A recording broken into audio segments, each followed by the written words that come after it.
ತಮಿಳುನಾಡು ಹುಬ್ಬಳ್ಳಿಯಲ್ಲಿ ಪುಂಡರ ಅಟ್ಟಹಾಸ ಎಲ್ಲೆ ಮೀರ್ತಾ ಇದೆ. ಮಾರಣಾಂತಿಕ ಹಲ್ಲೆಯಾಗಿದೆ. ಬೇಕರಿಯಲ್ಲಿ ಕೆಲಸಗಾರನ ಮೇಲೆ ಮಾರಣಾಂತಿಕ ಅಟ್ಯಾಕ್ ಆಗಿರುವುದು. ಹುಬ್ಬಳ್ಳಿಯಲ್ಲಿ ಪುಂಡರ ಅಟ್ಟಹಾಸ ಮಾರಣಾಂತಿಕ ಹಲ್ಲೆಯಾಗಿದೆ. ಬೇಕರಿಯಲ್ಲಿ ಕೆಲಸಗಾರನ ಮೇಲೆ ಮಾರಣಾಂತಿಕ ಅಟ್ಯಾಕ್ ಆಗಿದೆ. ಬೇಕರಿಗೆ ನುಗ್ಗಿ ಮಾಲೀಕನ ಮೇಲೆ ಹಲ್ಲೆ ಮಾಡಿ ವಸ್ತುಗಳನ್ನ ಧ್ವಂಸ ಮಾಡಿರುವ ಘಟನೆ ನಡೆದಿದೆ. ಹಳೆ ಹುಬ್ಬಳ್ಳಿ ಪೊಲೀಸ್ ಠಾಣೆಯ ಗಣೇಶ ನಗರದಲ್ಲಿ ಘಟನೆಯಾಗಿರುವುದು. ಬೇಕರಿಯ ಕೆಲಸಗಾರ ಶಿವು ಮೇಲೆ ಮಾರಣಾಂತಿಕ ಹಲ್ಲೆ ಮಾಡಿರುವುದು. ಸದ್ಯ ಅವರನ್ನ ಆಸ್ಪತ್ರೆಗೆ ದಾಖಲು ಮಾಡಲಾಗಿದೆ. ದರ್ಶನ್, ರಾಹುಲ್, ಸ್ಟ್ಯಾಂಡಲಿ ಎಂಬ ಪುಂಡರ ದಾಂಧಲೆ ಇದು. ಪವನ್ ಸ್ಕೂಲ್ ಬಳಿ ಮಗವೀರ ಬೇಕರಿಯಲ್ಲಿ ಘಟನೆ ನಡೆದಿರುವುದು.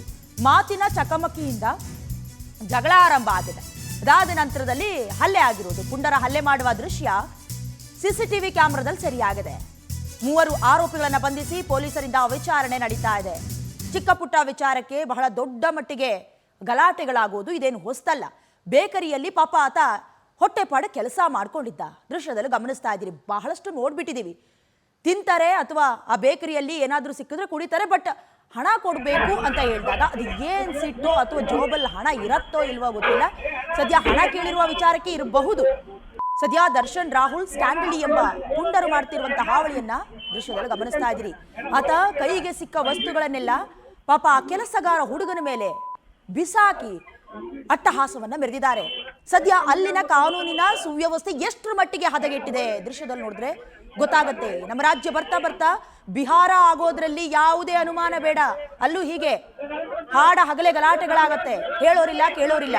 ಅದೇ ರೀತಿ ನಮ್ಮ ರಾಜ್ಯದಲ್ಲೂ ಆಗ್ತಾ ಇದೆಯಾ ಅನ್ನುವಂತ ಶಂಕೆ ವ್ಯಕ್ತವಾಗ್ತಾ ಇದೆ. ಸದ್ಯ ವಿಚಾರಣೆಯ ಹಂತದಲ್ಲಿದೆ. ಯಾವ ಕಾರಣಕ್ಕೆ ಏನು ಅಂತ. ಮತ್ತೆ ಜಾಮೀನು ಸಿಗತ್ತೆ, ಹೊರಗೆ ಬರ್ತಾರೆ, ಮತ್ತೆ ಇದೇ ಹುಚ್ಚಾಟಗಳನ್ನ ಪುಂಡಾಟಗಳನ್ನ ಮುಂದುವರಿಸ್ತಾರೆ. ಸದ್ಯ ಅಲ್ಲಿ ಸಿಸಿಟಿವಿ ಇತ್ತು. ಎಲ್ಲಾ ದೃಶ್ಯಗಳು ಕವರೇಜ್ ಆಯ್ತು. ಇಲ್ಲ ಅಂತ ಹೇಳಿದ್ರೆ ಈ ಪುಂಡರು ಹೇಳೋರಿಲ್ಲ ಕೇಳೋರಿಲ್ಲ. ಎಲ್ಲರ ಮೇಲೂ ಇದೇ ರೀತಿ ಅಟ್ಟಹಾಸವನ್ನ ಮೆರಿತಾರೆ. ಆತ ನೀವು ಗಮನಿಸ್ತಾ ಇರಬಹುದು. ಕುಡಿಯೋದಕ್ಕಿಟ್ಟಂತ ನೀರಿನ ಕೆಲವು ಬಾಟಲ್ಗಳನ್ನ ಕೂಡ ಪಾಪ ಕೆಲಸಗಾರ ಹುಡುಗನ ಮೇಲೆ ಎತ್ತಾಕಿ ಅಟ್ಟಹಾಸವನ್ನ ಮೆರಿತಾ ಇರೋದು. ಯಾರು ಹೇಳ್ತಾರೆ, ಯಾರು ಕೇಳ್ತಾರೆ ಅಂತ. ಸದ್ಯ ಪಾಪ ಆತನಿಗೆ ಗಂಭೀರ ಗಾಯಗಳಾಗಿದೆ. ಆಸ್ಪತ್ರೆಗೆ ದಾಖಲು ಮಾಡಿದ್ದಾರೆ. ಚಿಕಿತ್ಸೆಯನ್ನ ಪಡ್ಕೊಳ್ತಿದ್ದಾರೆ. ಸದ್ಯ ವಿಚಾರಣೆಯ ಹಂತದಲ್ಲಿ ಈ ಘಟನೆ ಇರೋದು.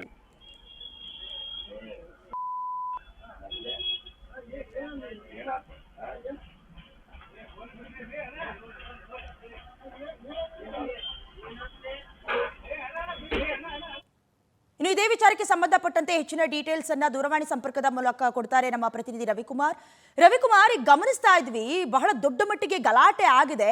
ಯಾವ ವಿಚಾರಕ್ಕೆ ಶುರುವಾದ ಗಲಾಟೆ? ಈ ಪ್ರಕರಣ ಈಗ ಎಲ್ಲಿಗೆ ಬಂದು ತಲುಪಿದೆ?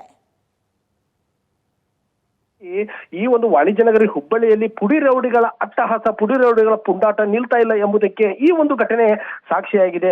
ನಿಜಕ್ಕೂ ಕೂಡ ಆ ಒಂದು ವ್ಯಾಪಾರವನ್ನ ಬೇಕರಿಯಲ್ಲಿ ವ್ಯಾಪಾರ ಮಾಡಿಕೊಂಡಿದ್ದಂತ ವ್ಯಾಪಾರಿಯ ಮೇಲೆ, ಮಾಲೀಕನ ಮೇಲೆ ಪುಡಿ ರೌಡಿಗಳು ಕ್ಷುಲ್ಲಕ ಕಾರಣಕ್ಕಾಗಿ ಯಾವ ರೀತಿ ಹಲ್ಲೆ ಮಾಡಿದರೆ ಎಂಬುದಕ್ಕೆ ಈ ಒಂದು ಸಿಸಿಟಿವಿಯಲ್ಲಿ ವೈರಲ್ ಆಗಿರುವಂತಹ ಒಂದು ದೃಶ್ಯವೇ ಸಾಕ್ಷಿಯಾಗಿದ್ದು, ಸದ್ಯ ಇದನ್ನ ಗಂಭೀರವಾಗಿ ತೆಗೆದುಕೊಂಡಿರುವಂತಹ ಹಳೆ ಹುಬ್ಬಳ್ಳಿಯ ಪೊಲೀಸರು ಸದ್ಯ ಆರೋಪಿಗಳಿಗೆ ಹೆಡೆಮುರಿಯನ್ನು ಕಟ್ಟಿದ್ದಾರೆ. ಇನ್ನೊಂದು ಕಡೆ ಈ ಒಂದು ಘಟನೆ ಕ್ಷುಲ್ಲಕ ಕಾರಣಕ್ಕಾಗಿ, ಜ್ಯೂಸ್ ವಿಚಾರಕ್ಕಾಗಿ ಕೊಡುವಂತಹ ಒಂದು ಈ ಒಂದು ಘಟನೆ ಸಾಕಷ್ಟು ಪ್ರಮಾಣದಲ್ಲಿ ಕೂಡ ಅಂದ್ರೆ ಆ ಒಂದು ಮಾಲೀಕನ ಮೇಲೆ ಸಾಕಷ್ಟು ಪ್ರಮಾಣದಲ್ಲಿ ಹಲ್ಲೆ ಆಗಿದ್ದು, ಸದ್ಯ ಮಾಲೀಕನು ಕೂಡ, ಆ ಮಾಲೀಕನ ಪತ್ನಿ ಕೂಡ ದೂರನ್ನು ನೀಡಿದ್ದಾರೆ. ದೂರಿನ ಹಿನ್ನೆಲೆಯೊಳಗೆ ಹಳೆ ಒಬ್ಬರಿ ಪೊಲೀಸರು ಆರೋಪಿಗಳಿಗೆ ಹೆಡೆಮುರಿಯನ್ನು ಕಟ್ಟಿದ್ದು, ಇದನ್ನು ಗಂಭೀರವಾಗಿ ತೆಗೆದುಕೊಂಡಿರುವಂತಹ ಪೊಲೀಸರು ಕೂಡ ತನಿಖೆಯನ್ನು ಮಾಡ್ತಾ ಇದ್ದಾರೆ. ಇತ್ತ ಆ ಒಂದು ಹಲ್ಲೆ ಒಳಗಾಗಿರುವಂತಹ ಬೇಕರಿ ಮಾಲಕ ಸದ್ಯ ಹುಬ್ಬಳ್ಳಿ ಕಿಮ್ಸ್ ಆಸ್ಪತ್ರೆಯಲ್ಲಿ ಚಿಕಿತ್ಸೆಯನ್ನು ಪಡೆದುಕೊಳ್ತಾ ಇದ್ದು ಗುಣಮುಖರಾಗ್ತಾ ಇದ್ದಾರೆ. ಡಯಾನ, ಥ್ಯಾಂಕ್ ಯು ರವಿಕುಮಾರ್ ನಿಮ್ಮೆಲ್ಲ ಡೀಟೇಲ್ಸ್ಗಾಗಿ.